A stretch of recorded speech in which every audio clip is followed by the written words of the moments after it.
At my wife's mother's birthday, my wife's sister said, "We didn't order for you," handing me a plate of leftover pasta. While they all ate $15,000 expensive steaks and dessert, my wife added, "You should have sat at the kids' table." I just smiled and said, "Noted." When the waiter came back, I stood up and announced, "Look, I'm not saying I expected a parade when I walked into Le Chateau Noir that Saturday night, but I definitely didn't expect to be treated like the family dog who wandered into a wedding reception uninvited." The restaurant was one of those places where the chandeliers probably cost more than my first car, and the carpet was so plush you felt guilty walking on it with anything less than Italian leather shoes. Everything sparkled like someone had gone absolutely insane with a bedazzler, and the whole place smelled like money mixed with truffle oil and the faint desperation of people trying way too hard to impress each other. This wasn't just any dinner. Oh no, this was Queen Matilda's 60th birthday extravaganza.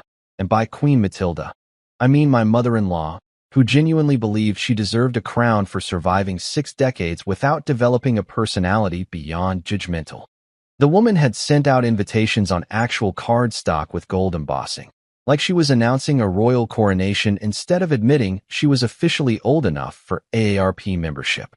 The dress code was elegant evening attire, which in Zara's family language translates to dress like you're about to inherit a vineyard in Napa Valley, even though you're basically one bad investment away from shopping at Costco. I'll give them credit though, they committed to the bit. Zara's family looked like they'd just stepped off the set of some reality show about wealthy people with boring problems. Her cousin Marcus wore a suit that probably cost more than my monthly mortgage payment, complete with cufflinks that caught the light every time he gestured wildly while telling some story nobody actually cared about. Aunt Helena had draped herself in enough jewelry to set off a metal detector from 3 blocks away.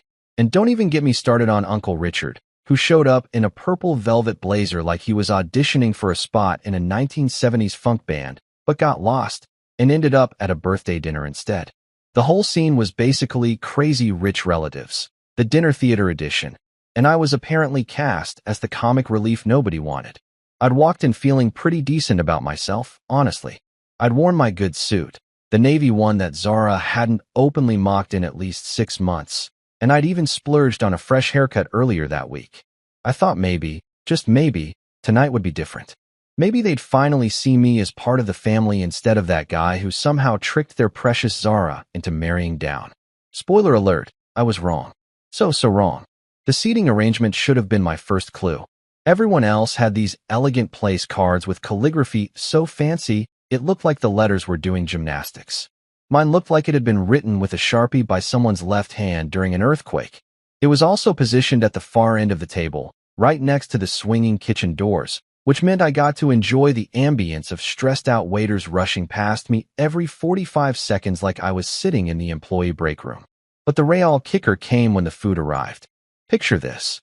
A parade of servers emerged from the kitchen like they were presenting the crown jewels of England.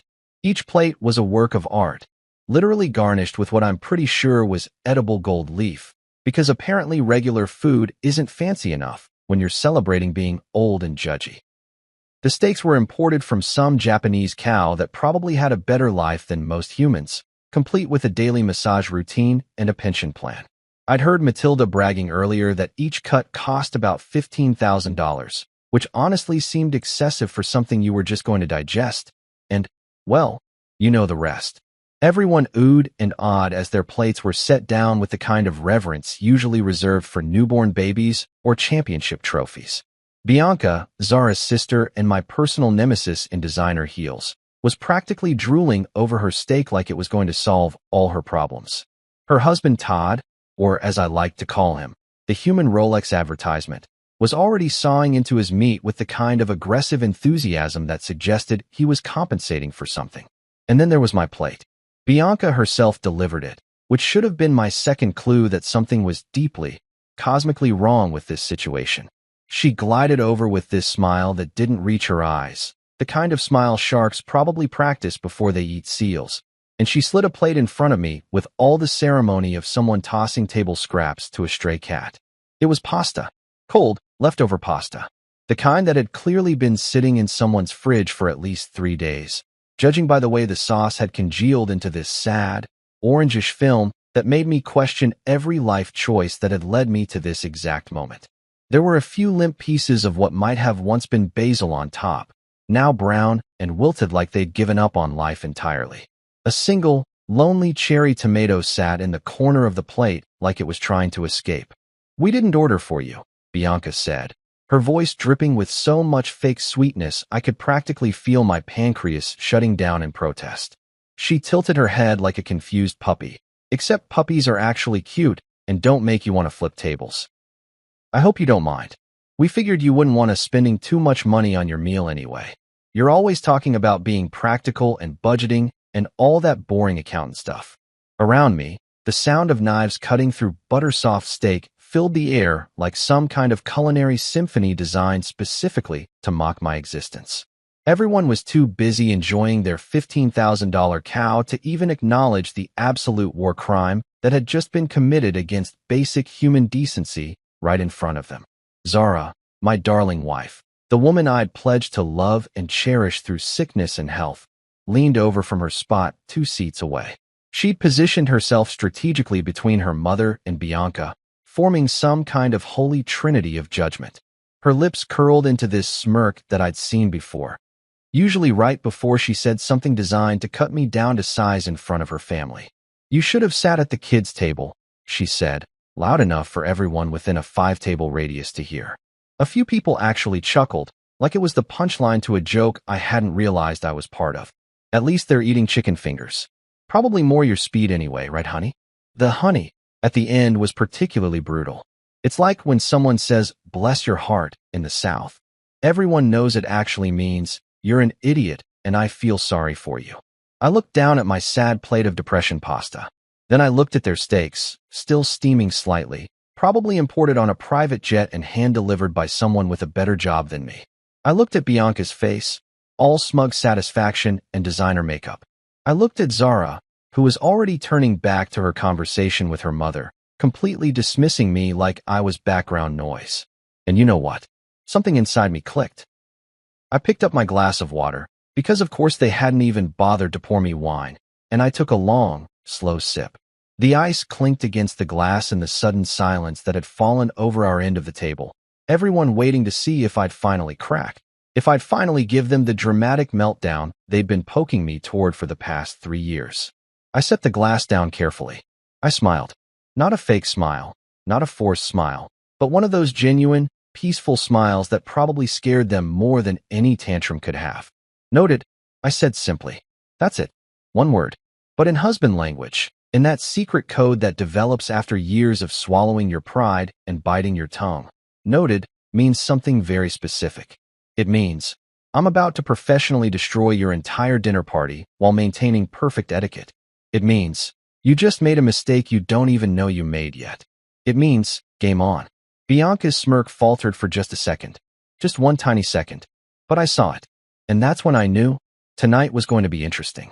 Let me paint you a picture of Zara's family, because honestly, they deserve their own exhibit in a museum dedicated to people who peaked in high school and never got over it.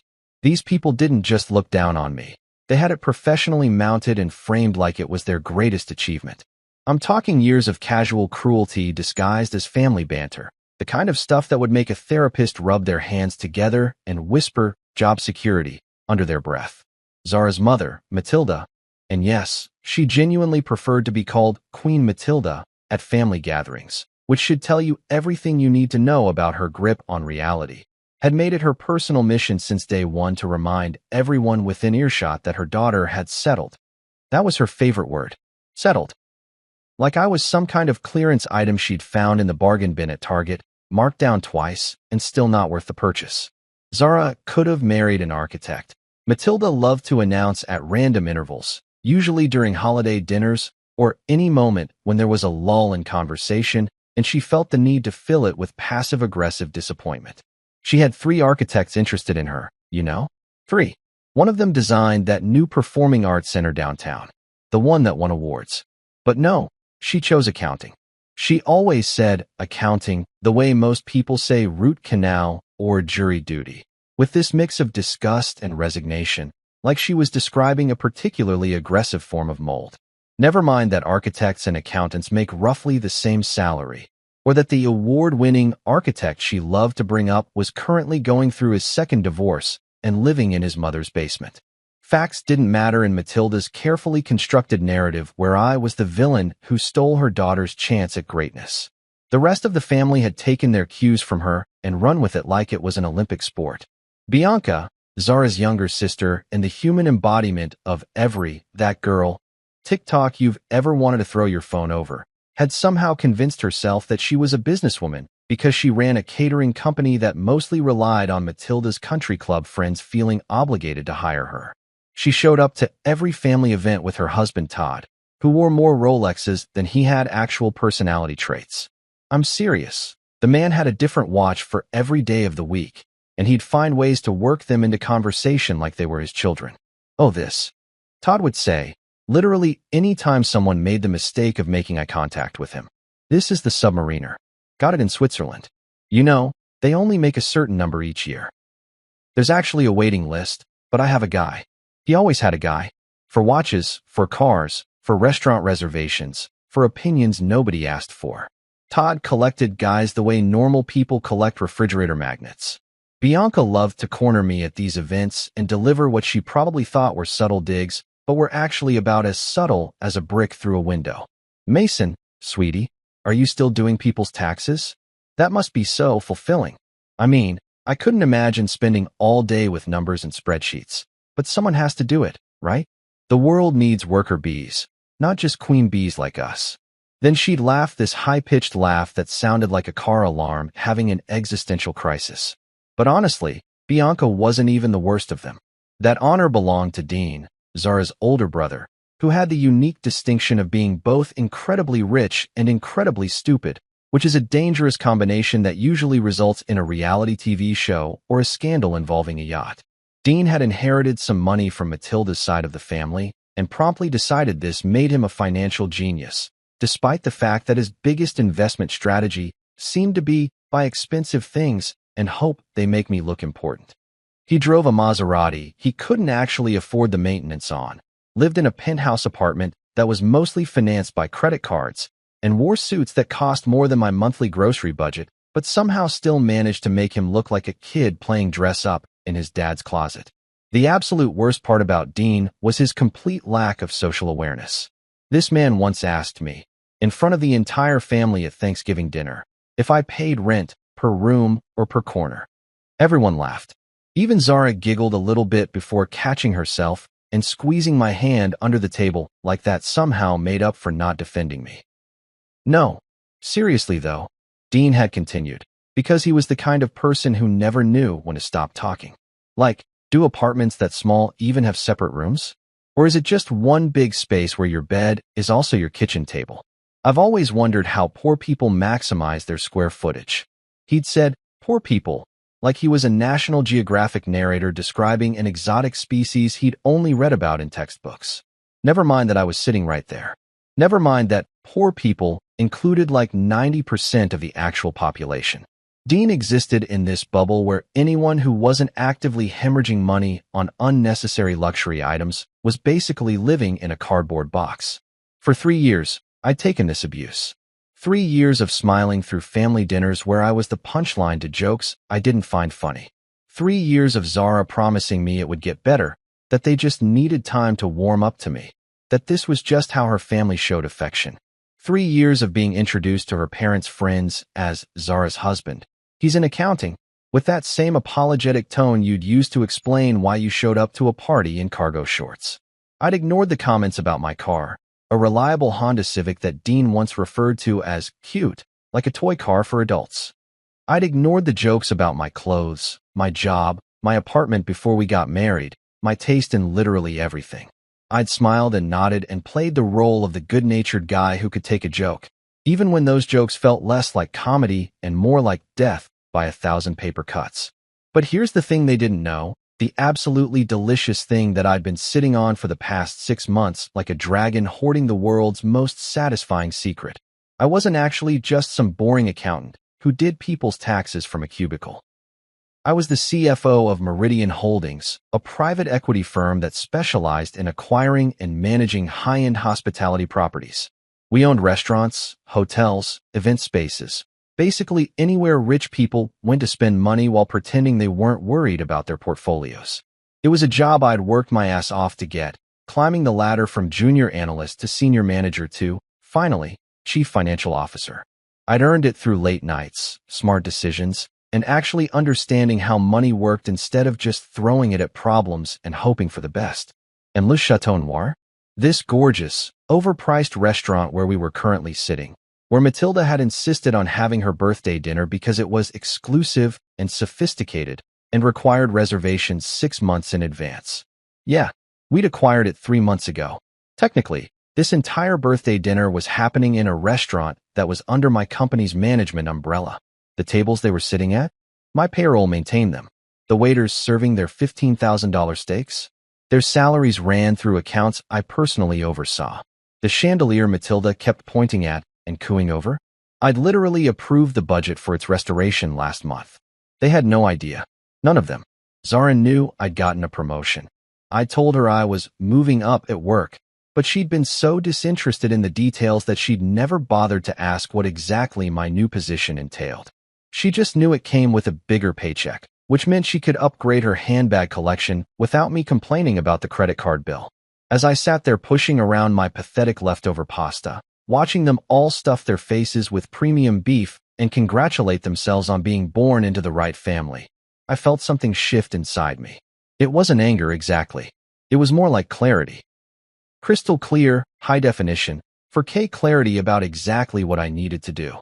I'd spent 3 years being their punching bag, their cautionary tale, their example of what happens when you don't aim high enough in life. 3 years of swallowing my pride and biting my tongue because I loved Zara and wanted to make it work with her family. But tonight, with that cold pasta sitting in front of me like a monument to their contempt, tonight, I wasn't in the mood to play nice anymore. They didn't know who they were dealing with. They saw a boring accountant Mason who wore off-the-rack suits and drove a sensible car. They didn't see the guy who'd spent the last decade building real, actual power while they were busy financing their fake lifestyles with debt and delusion. And you know what the best part was? I didn't have to shout. I didn't have to make a scene. I didn't have to stoop to their level of petty cruelty. I just had to let them keep talking long enough to hang themselves. So there I was, fork in hand, staring down at what could only be described as a crime scene involving noodles, and I realized something profound. Revenge is basically just math with better payoff. While everyone else was busy performing their roles in this elaborate theater production called Let's Remind Mason He's Garbage, I was doing what I do best, calculating outcomes, running probability scenarios, and planning exactly how to flip this entire nightmare on its head without spilling a single drop of my water. The thing about being underestimated your entire life is that you develop this superpower. It's like being invisible, except better, because people literally forget you can hear them. They say things around you they'd never say to your face if they actually respected you as a functioning human being with ears and feelings. And tonight they were giving me a masterclass in exactly why they deserved what was coming. I watched Bianca across the table, and I mean really watched her. She was in full performance mode, gesturing wildly with her fork like she was conducting an orchestra, telling everyone about her thriving luxury catering business. The way she emphasized luxury made it sound like she was trying to convince herself as much as everyone else. Her voice carried that particular pitch that wealthy people use when they're one bad quarter away from having to admit they've been living on credit for years. "We just secured the Vanderbilt wedding," she announced, pausing for effect like she'd just revealed she'd been cast as the next Bond villain. 300 guests, completely bespoke menu, ice sculptures, the works. They're paying us $250,000 for a single evening. Can you imagine? Todd nodded along like one of those bobblehead dolls people put on their dashboards, his newest Rolex catching the light every time he reached for his wine glass. "That's my girl," he said, which was somehow both condescending and desperate at the same time. Building an empire one truffle at a time. What Bianca didn't know, what none of them knew, was that I'd seen her company's financial statements. Not because I was snooping, but because 6 weeks ago, Royal Events Catering her biggest supplier and the only reason her little operation hadn't collapsed yet, had come to us looking for acquisition options. They were hemorrhaging money, badly managed, and desperate for someone to buy them out before they went completely under. Meridian Holdings had purchased them for pennies on the dollar. It was almost sad how eager they'd been to sell. And part of that acquisition meant I got access to all their client accounts, their contracts, their entire operational structure, including a very interesting file labeled LeBlanc Luxury Catering, account receivable. Turns out, Bianca owed Royal Events about $200,000 in unpaid invoices. $200,000. She'd been ordering supplies on credit for months, playing this shell game where she'd pay just enough to keep them from cutting her off completely, but never enough to actually clear her debt. It was amateur hour financial management, the kind of thing that made me physically cringe when I reviewed the paperwork. And that Vanderbilt wedding she was bragging about? The one that was supposed to save her business? She'd already committed to a menu that required ingredients she couldn't afford and didn't have the credit line to purchase anymore. Not from Royal Events, anyway. Not now that we own them. I pushed a piece of pasta around my plate and did some quick mental math. If I wanted to, I could call in that debt tomorrow. Just a simple email to our collections department, and Bianca's entire empire would come crashing down faster than you could say bankruptcy court. But that seemed too easy, too quick. Where was the artistry in that? Matilda was holding court at the head of the table, naturally, because the woman couldn't attend an event without positioning herself as the main character. She was going on about some charity gala she was planning, something involving a silent auction and her country club friends competing to see who could spend the most money while claiming to care about poor people. The theme is an evening in Paris, she declared, like she'd just solved world hunger. We're bringing in authentic French champagne, hiring a sommelier, the whole experience. Bianca, darling, you're catering it, aren't you? We need it to be absolutely perfect. Bianca's face did this weird thing where she smiled, but her eyes screamed panic. Of course, mother. I've already started planning the menu. It's going to be Tres Magnifique. She pronounced it Tres Magnifique, which was painful to listen to, but nobody corrected her because this family's knowledge of French began and ended with ordering croissants at Starbucks. I made a mental note. The charity gala was in 6 weeks, right around the time Bianca's suppliers would be cut off and her debt would come due. The timing was almost too perfect. It was like the universe was handing me a gift-wrapped opportunity to watch this entire house of cards collapse in the most spectacular way possible. Dean, meanwhile, was boring some poor cousin from out of town with stories about his latest investment opportunity. I used air quotes in my head because Dean's investment opportunities were usually just expensive mistakes with better marketing. It's cryptocurrency, but for real estate, he was saying, which made absolutely no sense and proved he understood neither cryptocurrency nor real estate. You buy into these digital property tokens, and then when the value goes up, boom, you're making money while you sleep. It's basically printing cash. The cousin nodded politely, probably trying to figure out how to escape the conversation without causing a scene. I knew that feeling intimately. I'd been trying to escape conversations with Dean for 3 years. My phone buzzed in my pocket. I pulled it out casually, expecting some spam notification or maybe my mom asking if I wanted her to bring over leftovers from Sunday dinner. Real leftovers, the kind made with love instead of spite. But it was Leo, my business partner, and the only person at Meridian who knew exactly how much I was secretly worth. Leo was one of those guys who could smell a good revenge plot from a mile away, and he'd been encouraging me for months to stop being so nice to people who didn't deserve it. The text read, "The new audit clause is ready for your signature. Also, you're going to love this. Royal Events contract review turned up some interesting accounting irregularities with the LeBlanc account. Want me to dig deeper?" I felt my smile widen. Not the polite, fake smile I'd been wearing all night. A real one. The kind that probably made me look slightly unhinged if anyone had been paying attention to me, which they weren't. Accounting irregularities. That was Leo's polite way of saying someone had been cooking the books. And if Bianca had been fudging numbers to hide how badly her business was doing, well, that opened up a whole new world of possibilities that went beyond just calling in her debt. I typed back quickly. Dig. I want everything by Monday morning. Perfect timing didn't even begin to cover it. This was divine intervention, karma, and Christmas morning all rolled into one beautiful moment. Zara leaned over again, probably to make another comment about how I looked out of place, or how I was being too quiet, or some other observation designed to make me feel small. But before she could open her mouth, I held up my phone. "Work stuff?" I said simply. "You know how it is. Numbers don't calculate themselves." She rolled her eyes and turned back to her conversation with Bianca about some spa day they were planning. They were talking about hot stone massages and facial treatments that cost more than most people's car payments, completely oblivious to the fact that Bianca might not be able to afford her own spa day in a few weeks, let alone anyone else's. I went back to watching them all, but now it was different. Now I wasn't just the punching bag sitting quietly in the corner. I was a chess player 3 moves ahead, watching my opponents celebrate victories they hadn't actually won yet. Bianca bragged about expansion plans. Dean rambled about his crypto schemes. Matilda preened and accepted compliments. Todd checked his watch for the 15th time. Zara laughed too loudly at jokes that weren't funny, and I sat there with my cold pasta and my warm phone, feeling something I hadn't felt in 3 years of family dinners. Power. Here's something they don't teach you in business school, but absolutely should. Humiliation is an art form, and I'd been their favorite canvas for 3 years straight. Every family dinner, every holiday gathering, every random brunch where Matilda decided we all needed to bond over overpriced eggs. I was the entertainment. The punchline. The cautionary tale about what happens when you don't marry up.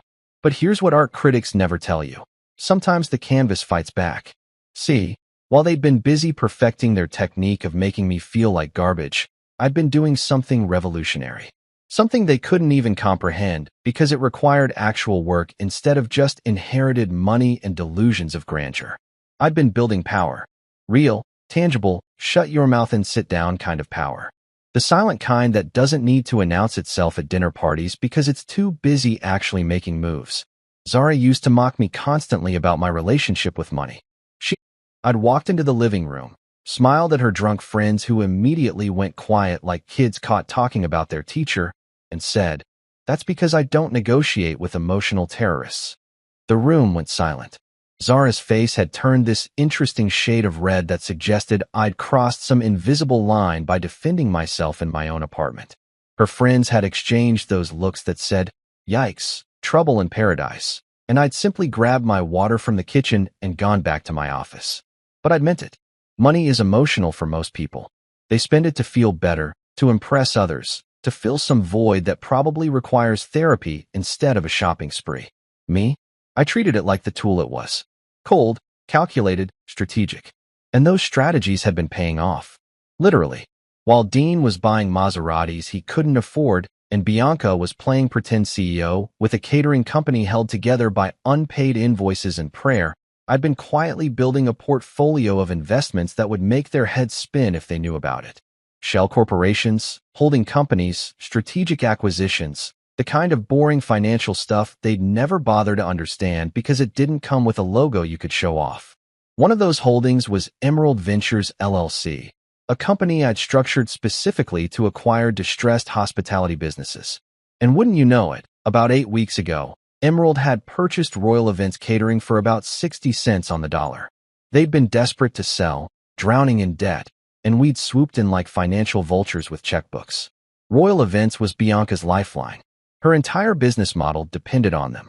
They supplied everything, the ingredients, the equipment rentals, even some of the staff for bigger events. Without Royal Events, Bianca's luxury catering empire was basically just her, a commercial kitchen she rented by the hour, and a dream board she'd probably made during a vision quest at some wellness retreat. And now I owned it.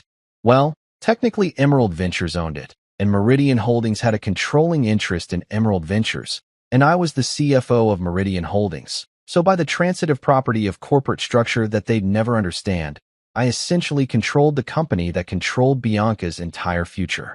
The beauty of it was the silence. She had no idea. None of them did. They were so busy looking down at me that they never noticed I'd been building a ladder right under their noses. While Bianca bragged about her client list tonight, I knew that client list was about to get a lot shorter. While Dean rambled about his crypto schemes, I knew his investment portfolio was probably worth less than my grocery budget. While Matilda preened about her charity connections, I knew half those connections were people whose businesses I'd either acquired or analyzed for acquisition. I wasn't angry anymore. Anger is hot and messy and makes you do stupid things.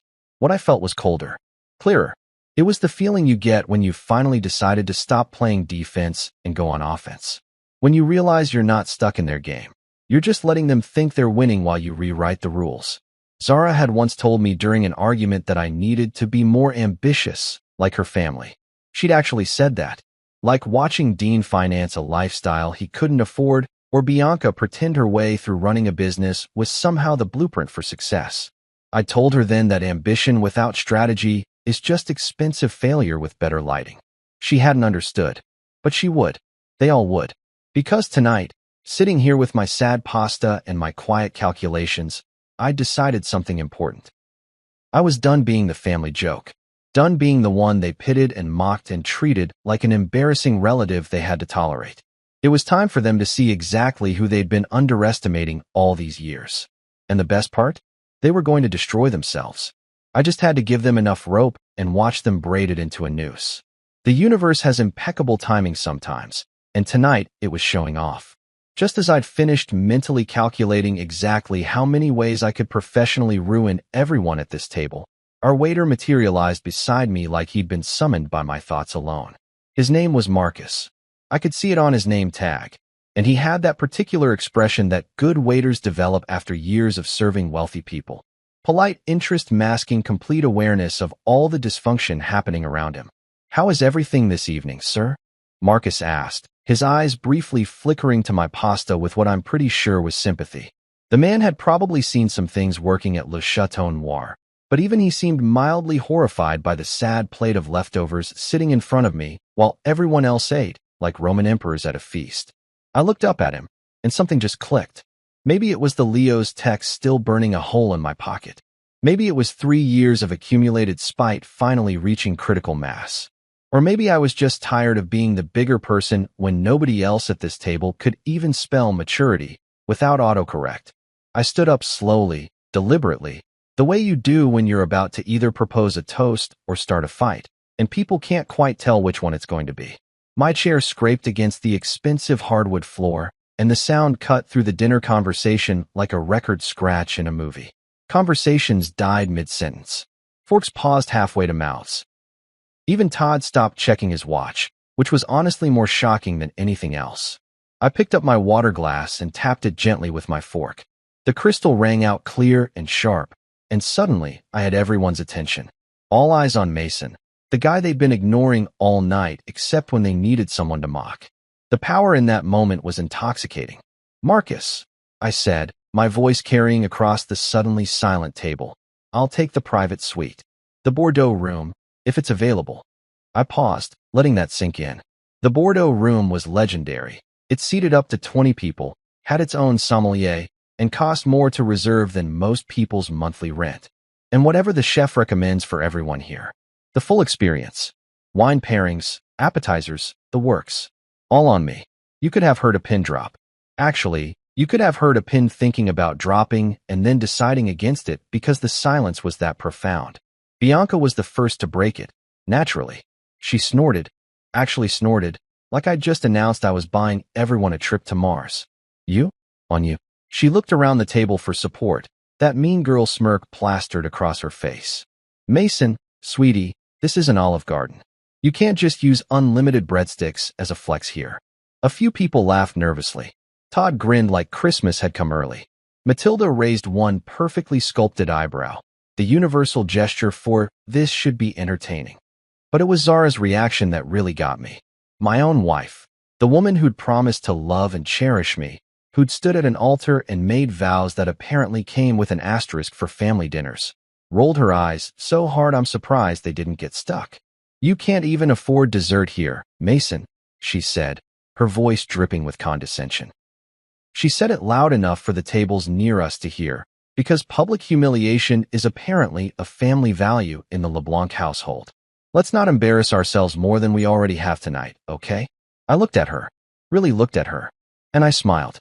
Not the fake, plastered-on smile I'd been wearing all evening. Not the tight-lipped, "I'm fine, everything is fine" smile I'd perfected over 3 years of family torture. This was something different.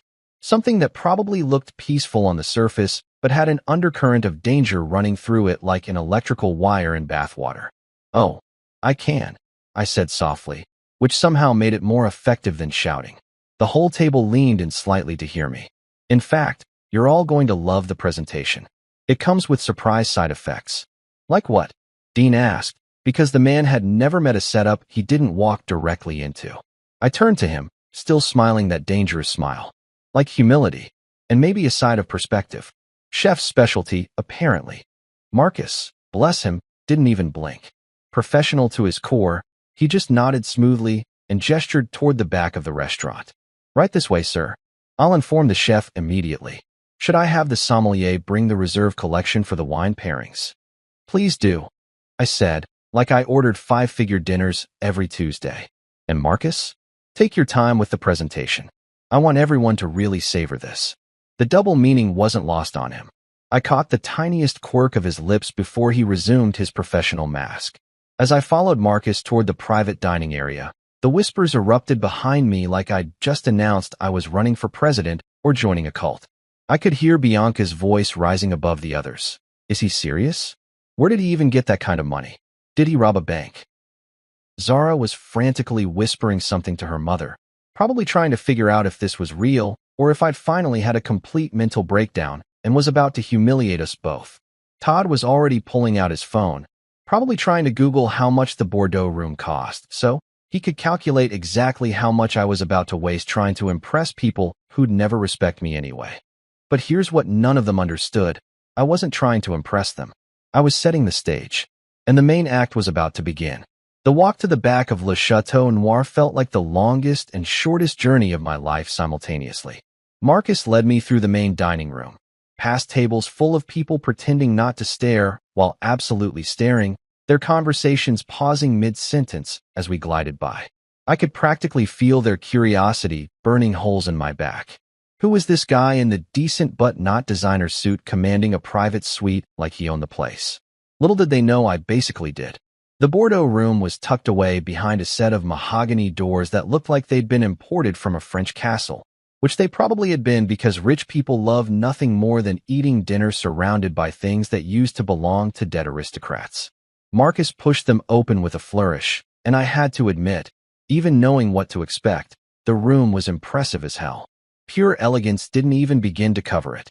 The walls were this deep, rich mahogany that gleamed under the soft lighting from actual crystal chandeliers. Not the fake ones you get at Home Depot, but the real deal that probably required their own insurance policy.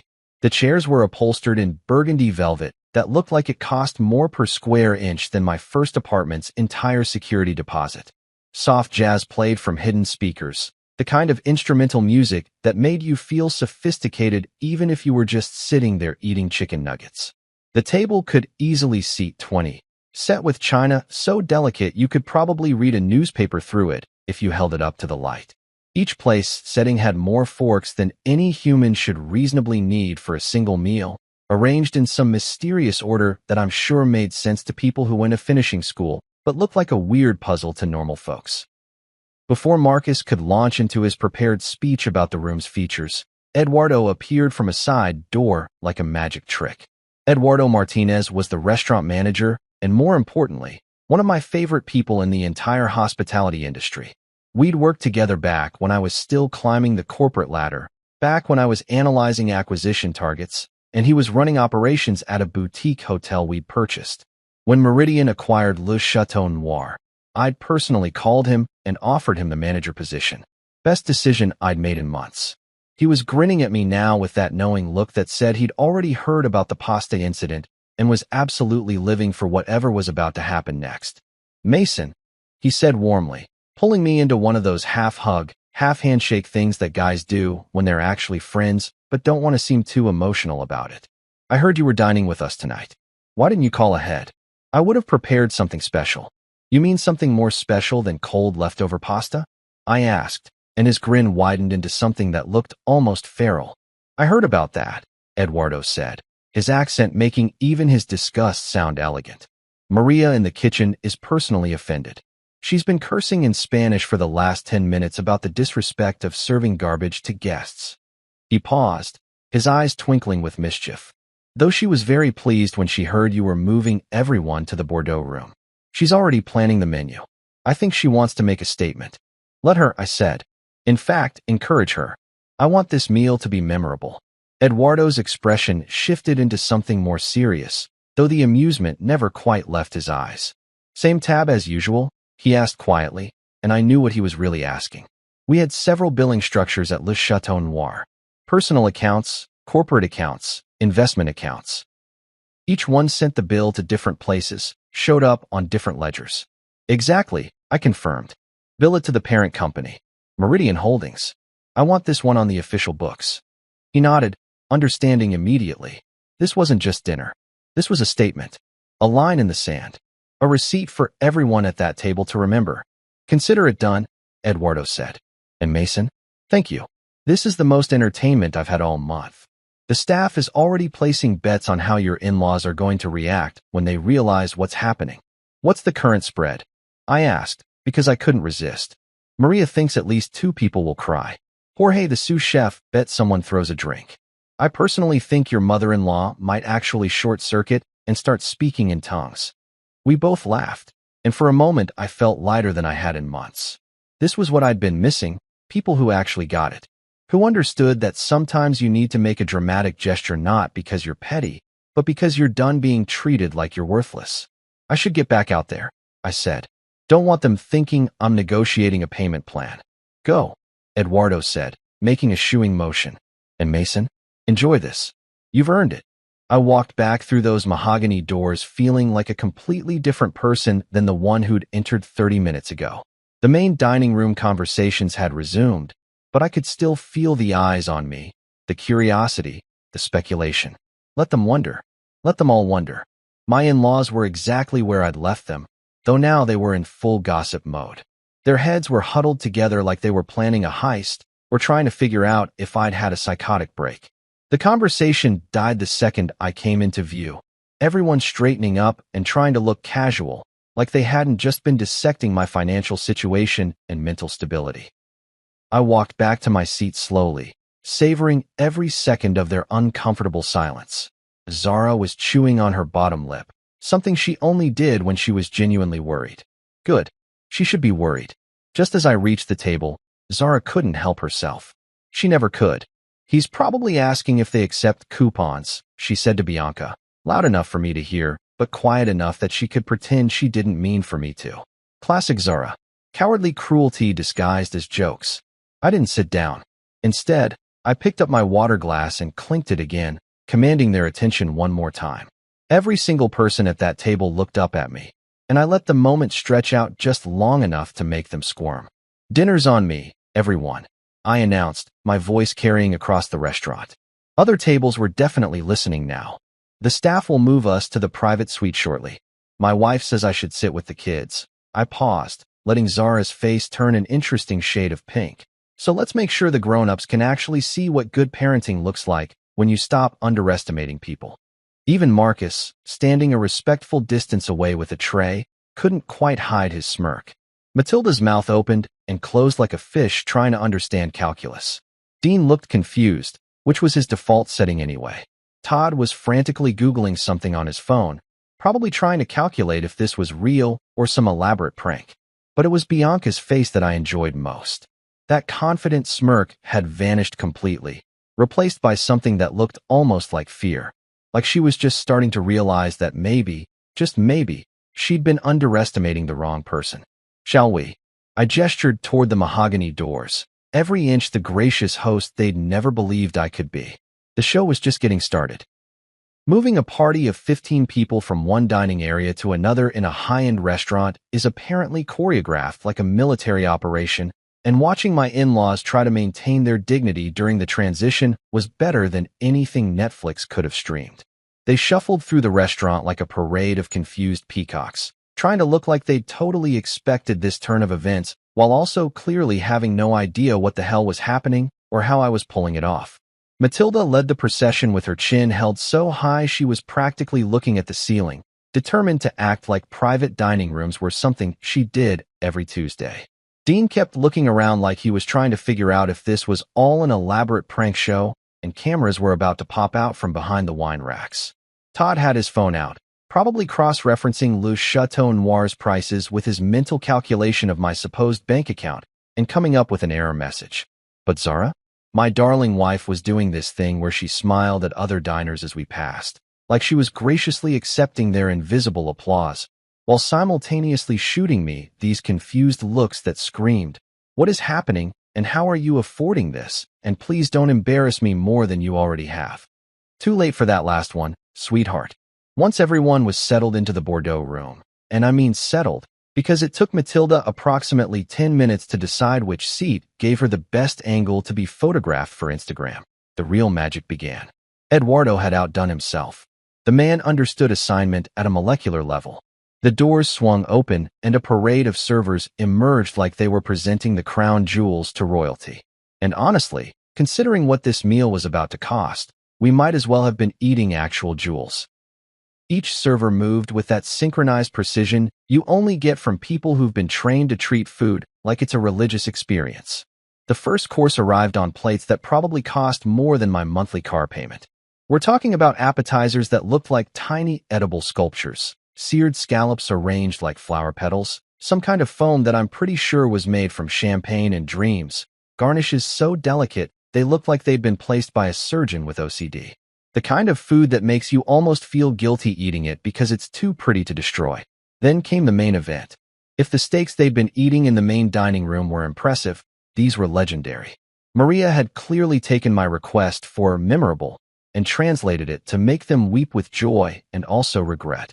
Each cut was easily twice the size of what they'd been served earlier, cooked to absolute perfection, with a crust that looked like it had been seared by the actual sun.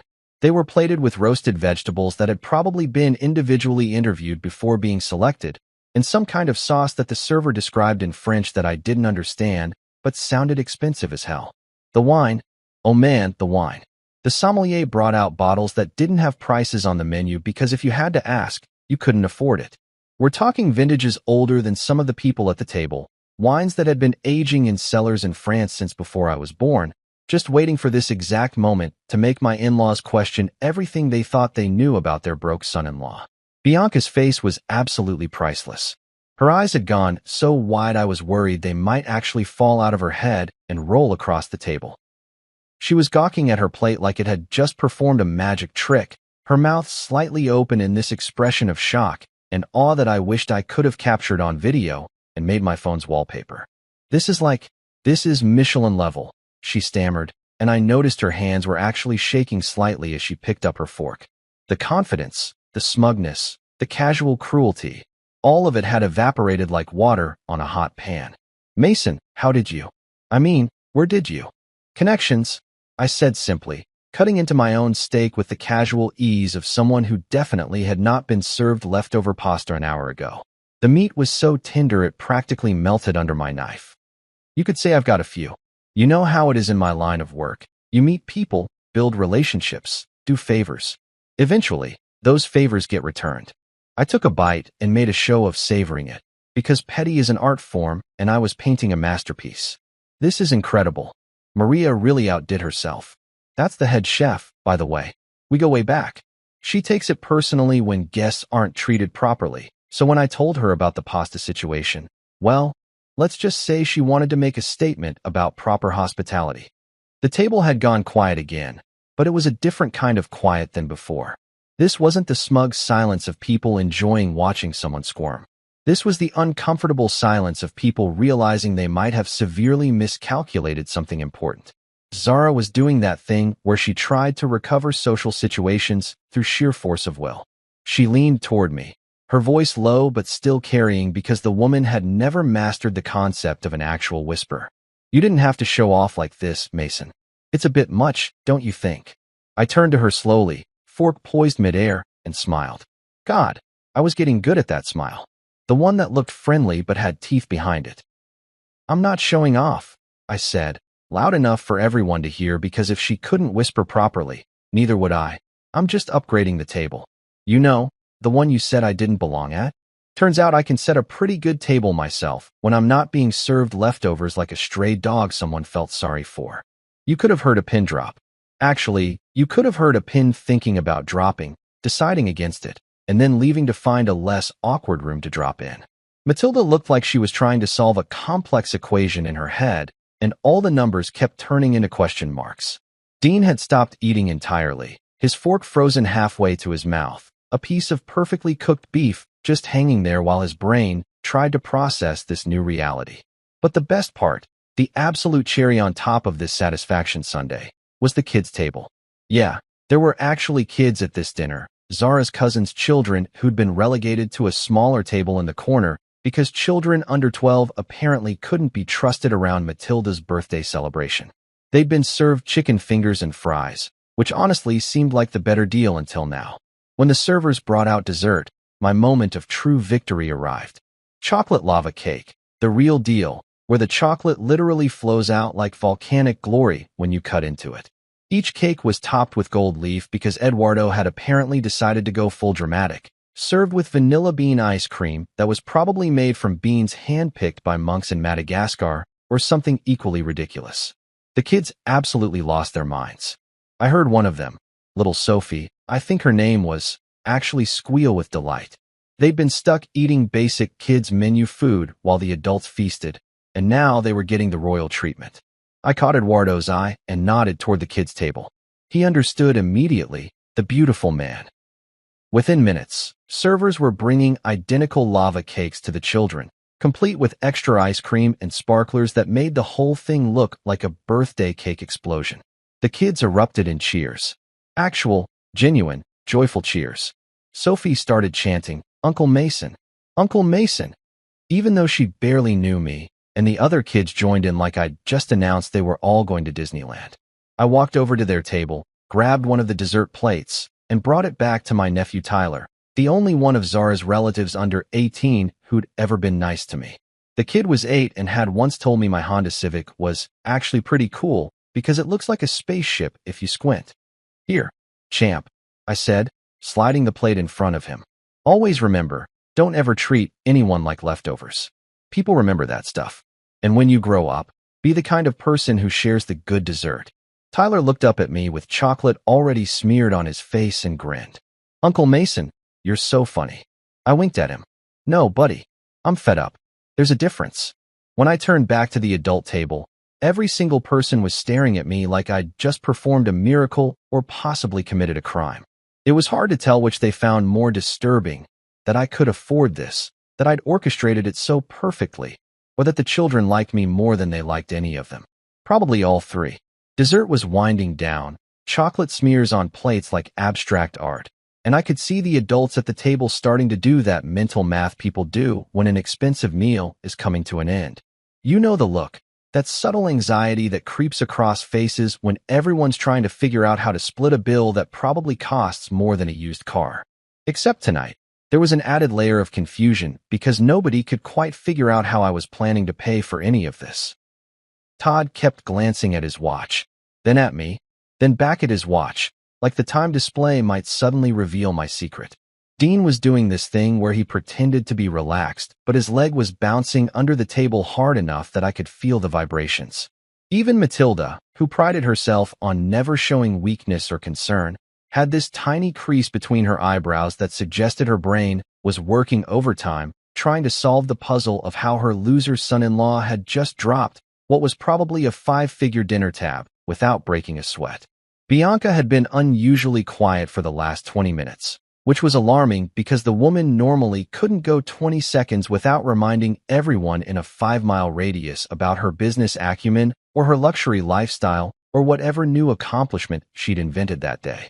She kept staring at her wine glass like it held the answers to life's greatest mysteries, occasionally glancing up at me with this expression that I can only describe as dawning horror mixed with confusion. Zara, sitting next to me, was doing her absolute best to maintain composure, but I could see the cracks forming. She kept smoothing down her dress, a nervous habit she'd developed over the years, and every few minutes she'd lean over like she was going to say something to me, then think better of it and retreat back to her seat. The woman was dying to ask me what was happening, but her pride wouldn't let her admit that she had no idea what her own husband was capable of. That's when Eduardo appeared, moving through the room with the kind of quiet confidence that comes from managing high-end establishments where discretion is literally part of the job description. He was carrying a leather portfolio, the kind fancy restaurants used to present checks, because apparently regular paper isn't sophisticated enough when you're charging people the GDP of a small country for a meal. He approached the table with a professional smile, and I watched as everyone tensed up simultaneously. It was like watching a group of deer realize they'd wandered into a hunter's convention. Matilda, because she physically couldn't help herself, immediately reached for the portfolio. Her perfectly manicured hand extended across the table with the kind of entitlement that suggested she'd never been told no in her entire life and wasn't about to start now. I'm pretty sure she wanted to see the damage, wanted to calculate exactly how much I'd just spent, wanted ammunition for future family gatherings where she could tell everyone about the time Mason tried to impress them all and probably went into crippling debt doing it. But Eduardo, bless his professionally trained soul, smoothly intercepted her reach with the grace of a matador dodging a bull. He shifted the portfolio just slightly to the left, still smiling that polite smile that somehow conveyed, "Nice try, but absolutely not," without saying a word. "Already cleared by the corporate account, ma'am," Eduardo said, his voice carrying that particular tone of finality that good service industry people perfect over years of dealing with entitled customers. No signature required. Everything's been handled. The table went so quiet you could have heard a mouse sneeze in the kitchen 3 rooms away. Matilda's hand froze in midair, her fingers still slightly curled from her attempted grab. She looked at Eduardo like he'd just spoken ancient Sumerian. "Corporate what?" Zara's head whipped toward me, so fast I'm surprised she didn't get whiplash. Her eyes were wide, her mouth slightly open, and I could practically see the gears in her brain grinding to a halt as they tried to process this new information. "Corporate account," she repeated, her voice climbing half an octave. "What corporate account? Mason, what is he talking about?" I took my time responding. Picked up my wine glass, the really nice wine, the kind that costs more per bottle than most people spend on groceries in a month, and swirled it slowly, watching the liquid catch the light from the chandelier above us. I let the moment stretch out like taffy, savoring every second of their collective confusion and mounting panic. "Oh," I said finally, as if I'd just remembered something mildly interesting rather than dropping a bomb that was about to crater their entire perception of reality. "That's the best part, actually. See, Le Chateau Noir, this restaurant where we're currently sitting, enjoying this lovely meal, is managed by a hospitality firm. Meridian Holdings, to be specific." I paused for effect, took a sip of wine. "Perfect." Maria really knew her stuff. "And Meridian Holdings," I continued, "recently expanded its portfolio. Acquisitions, you know how it goes. Buying up businesses, restructuring them, improving operations. Standard private equity stuff. Really boring, actually, unless you're into that kind of thing." Dean was nodding along like he understood, which was hilarious because the man probably thought private equity was something you kept in a safe. "Anyway," I said, setting down my glass with a gentle clink, "one of our recent acquisitions was Royal Events Catering." The temperature in the room dropped about 40 degrees. Bianca's wine glass slipped from her fingers. Not dramatically. She caught it before it shattered, but the fumble was there, visible, a crack in her usually perfect composure. The color drained from her face so fast I was momentarily concerned she might actually pass out. "That's," she started, her voice barely above a whisper. "That's my company's biggest supplier. Used to be," I corrected gently, like I was helping her with a minor factual error rather than basically announcing the end of her business as she knew it. "Used to be your biggest supplier.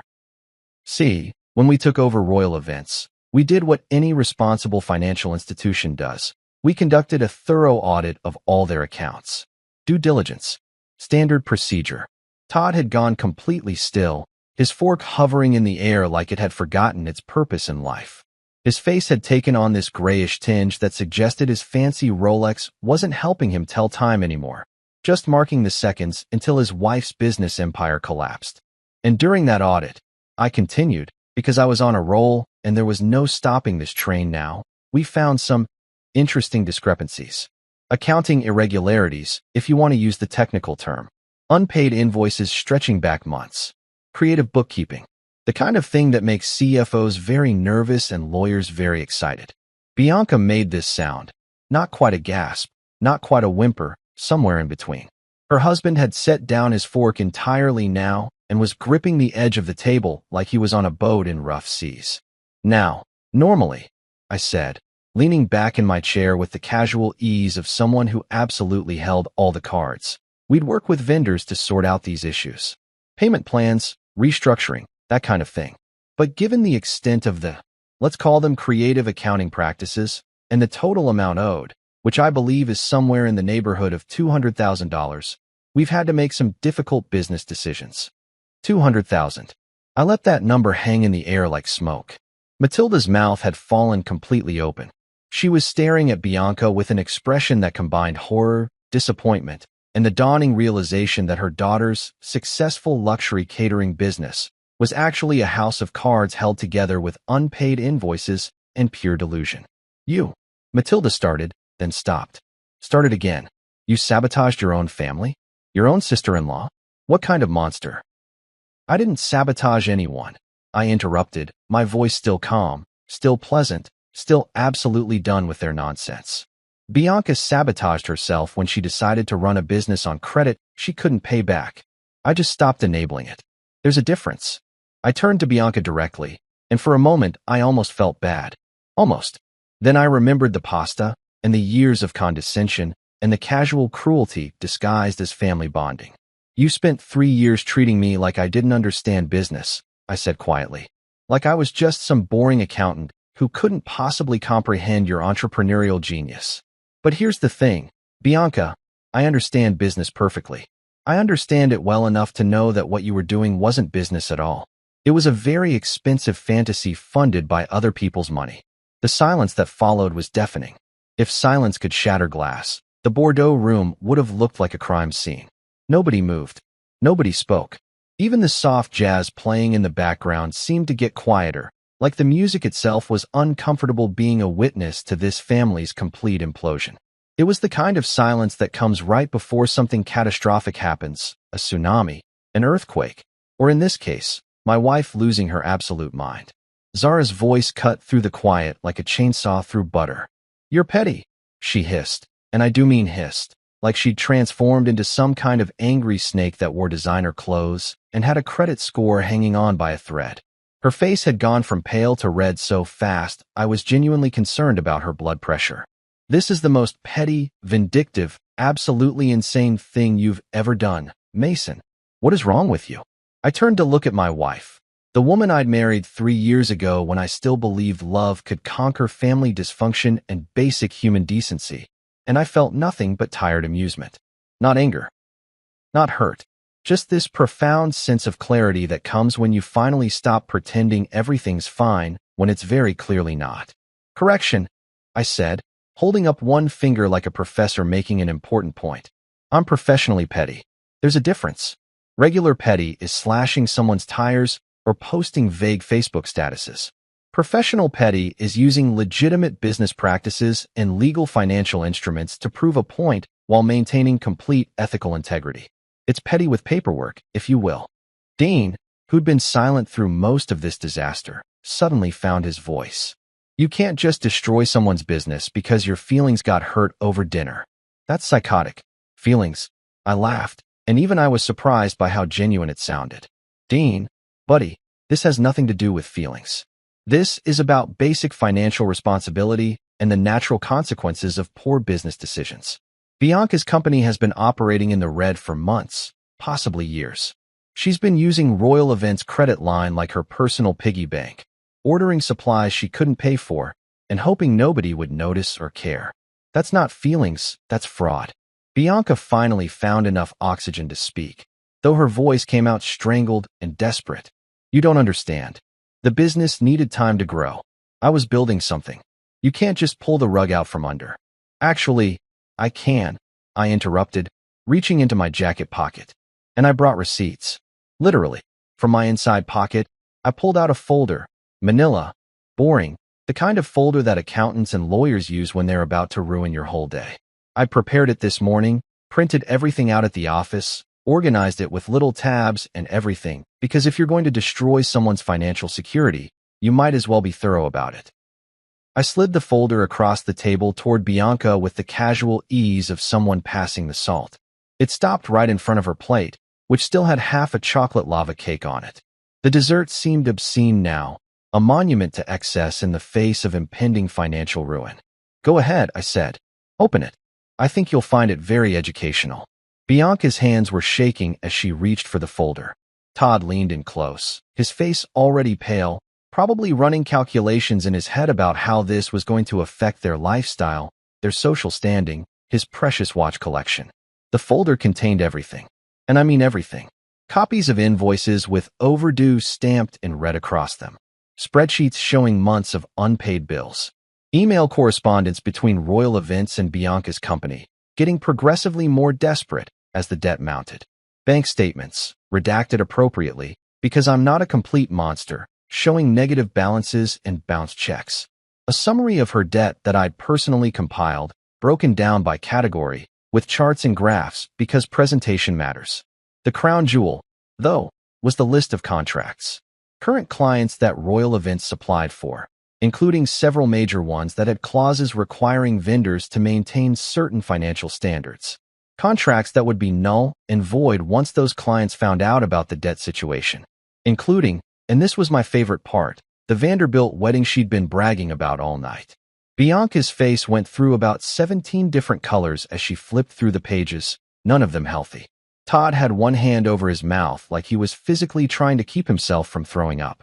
The Vanderbilt wedding, Bianca whispered, her fingers stopping on that particular page. You can't. They signed a contract. With Royal Events as your primary supplier, I confirmed.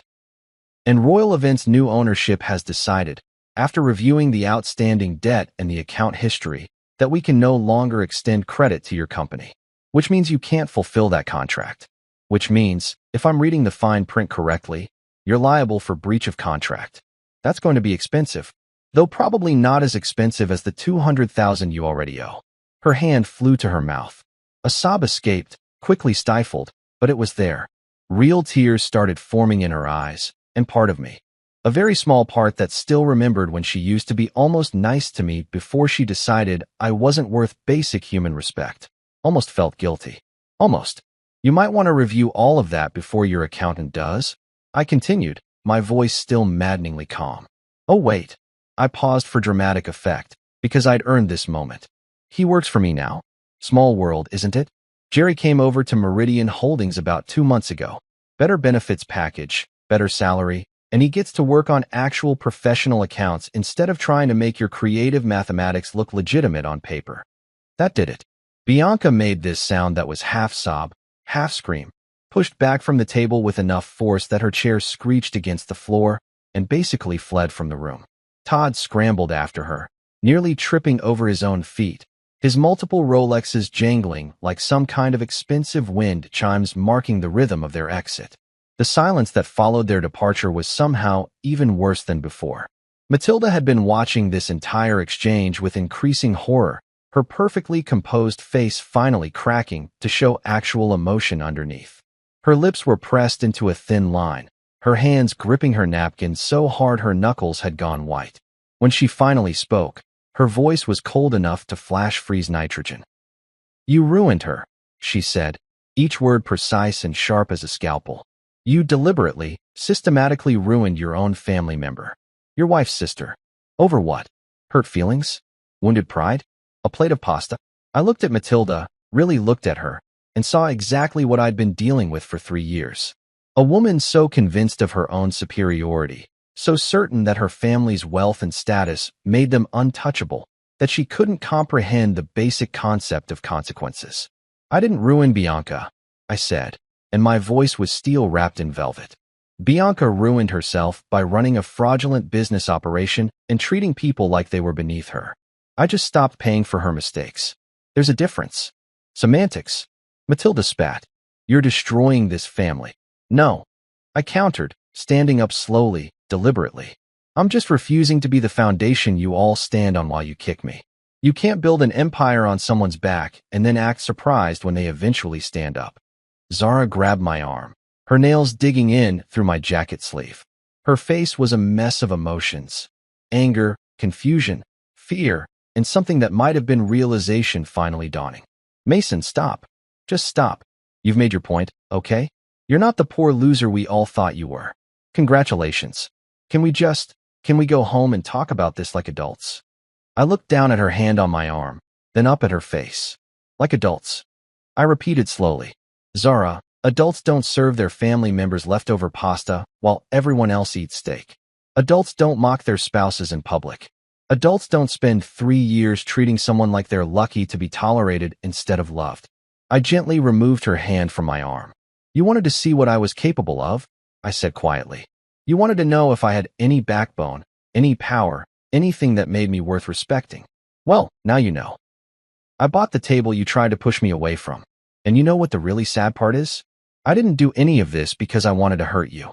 I did it because I was tired of letting you hurt me. Dean found his voice again, though it came out weak and uncertain. So what now? You're just going to bankrupt Bianca and walk away? Destroy the family and act like you're the victim? The family destroyed itself, I said, sliding a business card across the table toward him. This is the contact information for Meridian Holdings restructuring department. If Bianca wants to work out a payment plan, if she wants to actually run her business legitimately instead of like a Ponzi scheme with canapes, she can call them. They'll help her. That's what we do. We fix broken businesses. But she has to actually want to fix it, and she has to stop pretending that debt doesn't count if you smile pretty and know the right people. I looked around the table one last time. At Matilda, still clutching her napkin like a life preserver. At Dean, looking lost and confused. At Zara, tears finally starting to stream down her carefully made-up face. At the empty seats where Bianca and Todd had been. Enjoy the rest of your evening, I said. The meal's paid for. The wine's excellent. And unlike some people, I actually tip well, so the staff will take good care of you. Then I adjusted my tie, nodded to Eduardo, who'd been standing in the corner watching this entire disaster unfold with the fascinated horror of someone watching a nature documentary about predators, and walked toward the door. I didn't get far before Eduardo caught up with me in the hallway, just outside the Bordeaux room where my former family, and yeah, I was already thinking of them in past tense, was probably having a collective meltdown over their creme brulee. The man was grinning like he'd just witnessed the greatest performance of his life, which, to be fair, he probably had. That, Eduardo said, clasping his hands together, was magnificent. Absolutely magnificent. The staff is going to be talking about this for years. Maria is literally in the kitchen right now saying she wants to name a dish after you. I think she's calling it The Reckoning, and it's going to involve very expensive ingredients and a side of justified spite. I couldn't help but laugh. Real laughter, the kind that comes from somewhere deep in your chest when tension finally releases after being wound tight for way too long. Tell Maria she's a genius and I love her. Also, make sure everyone who worked tonight gets a bonus. They earned it dealing with that circus. Already done, Eduardo confirmed. I added 20% to the corporate tab under staff appreciation. Consider it handled. He paused, his expression shifting to something more serious. You okay, though? That was intense. Even for family drama, that was next level. Was I okay? Honestly, I felt better than I had in 3 years. Lighter. Like I'd been carrying around this massive weight made of other people's expectations and judgments, and I'd finally just set it down and walked away. My shoulders didn't hurt anymore. My jaw wasn't clenched. I could actually breathe without feeling like I was suffocating on swallowed words and suppressed anger. I'm good, I said, and meant it. Really good, actually. Better than good. I feel like I just got paroled from a prison sentence I didn't deserve in the first place. Eduardo nodded, understanding in his eyes. You need anything else tonight? A drink? A quiet place to decompress? A getaway car? I'm good, I assured him. But I should probably check on the kids before I head out. Make sure they're not traumatized by all the adult drama happening around them. They're in the private garden area, Eduardo said, gesturing down a side hallway. We moved them there after dessert so they could run around without bothering other guests. Fair warning, though, they're completely sugar high from all that chocolate lava cake. It's like a tiny tornado convention out there. Perfect. Kids hopped up on premium chocolate sounded way better than dealing with adults having emotional breakdowns over their own bad decisions. The garden area was one of Le Chateau Noir's hidden gems, a courtyard tucked behind the main building, strung with fairy lights, and filled with the kind of elegant landscaping that cost more to maintain than most people's cars. It was quieter out here, peaceful, just the sound of water from a fountain and kids laughing as they chased each other around like caffeinated butterflies. Tyler spotted me first. The kid's face lit up like I'd just announced Christmas was happening twice this year. And he came running over with chocolate still smeared on his face and his dress shirt somehow already untucked despite the dinner ending only 20 minutes ago. "Uncle Mason," he shouted, because 8-year-olds only have one volume setting and it's loud enough to alert neighboring counties. "That was the best dessert ever. Did you see how the chocolate just exploded out when you cut it? It was like a volcano, a delicious volcano." I knelt down to his level, grinning at his enthusiasm. "Pretty cool, right? Better than chicken fingers." "So much better," Tyler confirmed solemnly, like he was delivering testimony in court. "Uncle Mason, are you magic? Because my mom said you couldn't afford nice things, but then you got us all that amazing food, and now I'm confused about who's telling the truth." Out of the mouths of babes, as they say, kids have this brutal honesty that adults spend years learning to suppress. They just say what they're thinking, consequences be damned. "Not magic, buddy," I said, ruffling his hair. "Just good at my job. And here's a secret." I leaned in like I was sharing classified information. When people tell you that you can't do something, sometimes they're really just telling you about their own limitations, not yours. You remember that, okay? Tyler nodded seriously, processing this wisdom with the gravity it deserved. Then his face split into another chocolate-smeared grin. "My mom says you made Aunt Bianca cry. Did you really?" Oh boy. Of course the kids had heard about that. In families like this, drama traveled faster than sound. "Your Aunt Bianca got some news about her business that she wasn't happy about?" I said carefully, trying to navigate the minefield of explaining adult consequences to a child. Sometimes when you run a company, you have to make hard decisions. And sometimes those decisions make people sad. But that doesn't mean they're wrong decisions. "My dad says you're mean," Tyler continued, "because apparently we were just airing all the family laundry now. But I don't think you're mean. I mean, people don't give kids extra dessert. You gave me extra dessert. That makes you nice." Simple logic.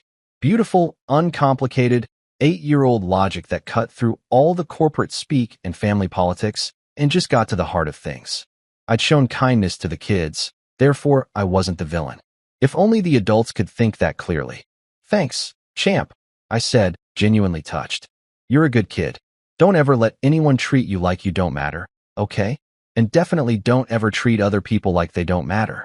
That's the important part." "Because everyone matters?" Tyler asked. "Exactly. Everyone matters.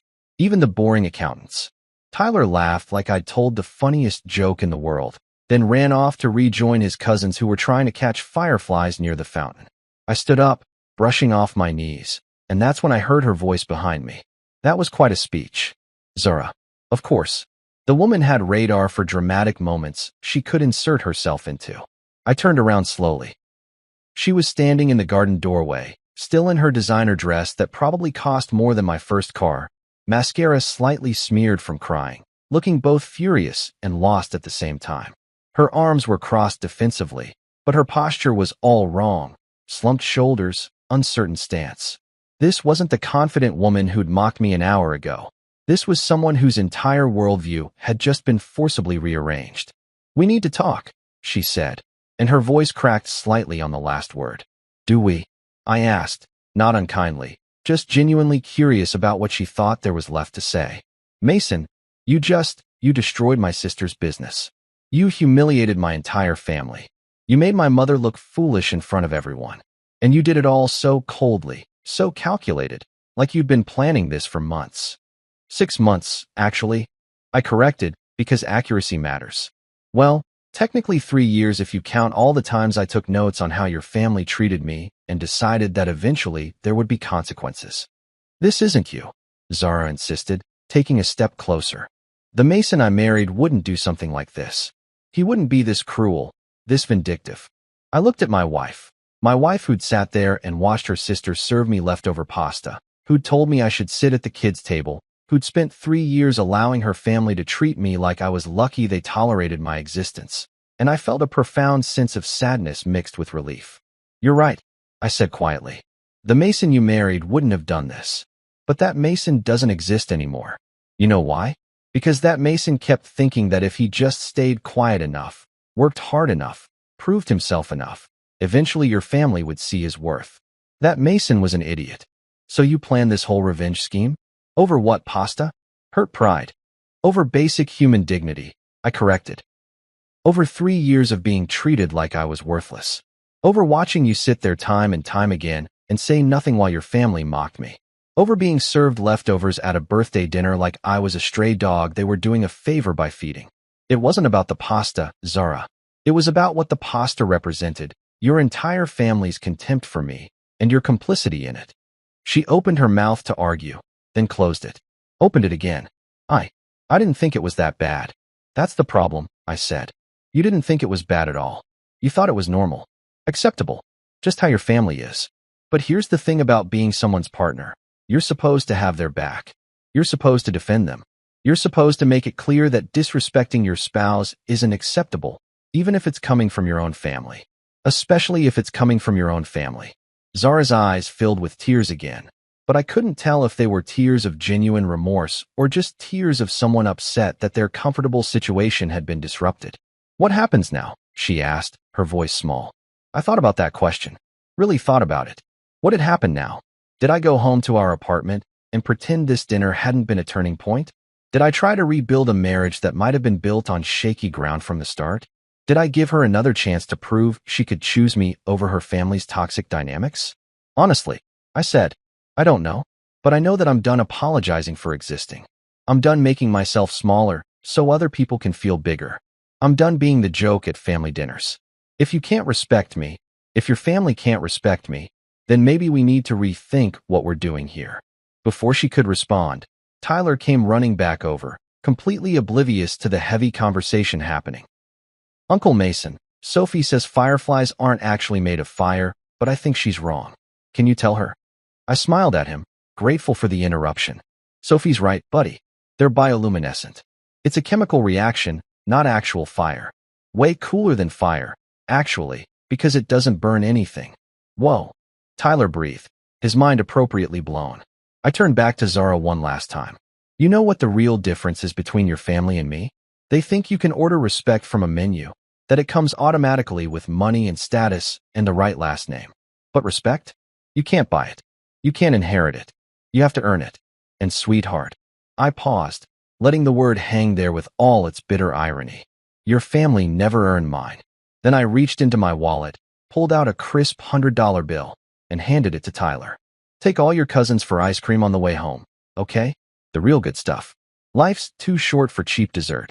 I walked past Zara, past the fairy lights and the fountain, past the expensive landscaping and the illusion of perfection that places like this tried so hard to maintain. Eduardo was waiting by the front entrance with my coat and a knowing smile. Heading out, he asked. Yeah, I said, shrugging into my jacket. I think my work here is done. The tab's all settled. Tipped the staff generously too, just like you asked. Perfect. I paused at the door, looking back one last time at Le Chateau Noir, at the restaurant that had been the stage for probably the most satisfying dinner of my life. Thanks for everything tonight, Eduardo. Seriously. Anytime, he said. And Mason, that family of yours, they never deserved you. I stepped out into the cool night air, pulling out my phone to call an Uber, and smiled. He was right. They never did.